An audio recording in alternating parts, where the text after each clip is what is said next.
So me and the man, we were sitting in the big parlor room, and the man was what you would call schnockled. He wasn't quite totally inebriated, but he was really buzzing on his bourbon. I was catnapping, coming in and out of consciousness. And he woke up kind of from a daze, and he flipped around on Netflix, and I kind of nodded back out. When I came back to, the man was like, "Hey, dog, check this out. Dating on the spectrum."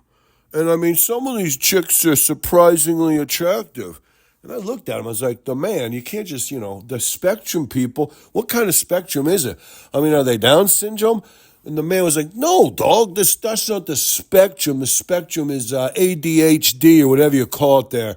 They got the whatever it is, where you're, I don't know if it came from the antibiotics or it came from all the inoculations or the whatever. They dropped the baby on his head or they didn't drop him on his head. In the old days, they would always drop a baby on his head a couple of times. If the baby didn't roll off the bed or fall down the steps, a lot of people in them days were scared that might mean something. Maybe if more kids were rolling off beds and falling down steps, there'd be less autism. I don't know, whatever.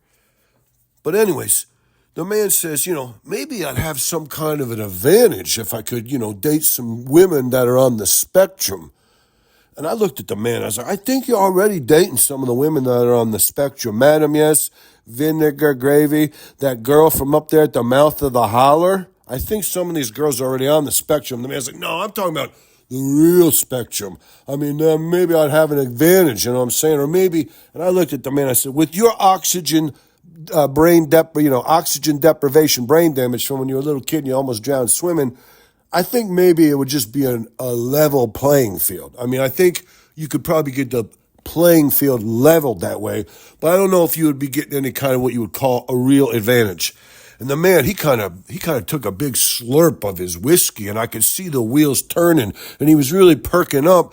But then the trailer came on, and everybody on there had an accent. They had a limey accent, one of the British accents, and that ruined it for the man. The man was so, whatever I say, he was so disappointed because he really thought he was onto something, but then they all had English accents. And I don't know if the man thought all people on the spectrum are from England or all people on the spectrum just have those kind of weird accents.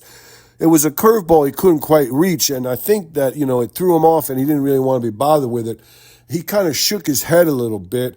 He said, tisk, tisk, tisk, like that. Like that's a rich man way. He learned that from his rich dad. Tisk, tisk, tisk means, oh, well, could have been, would have been, should have been, but whatever, it ain't going to be. And he kind of nodded back off asleep. For me, I was trying to get back to sleep the whole time, the whole conversation. I was basically hoping he would shut up so I could nod back off. But whatever, you know what? It was just nice to be back in the big parlor room for once.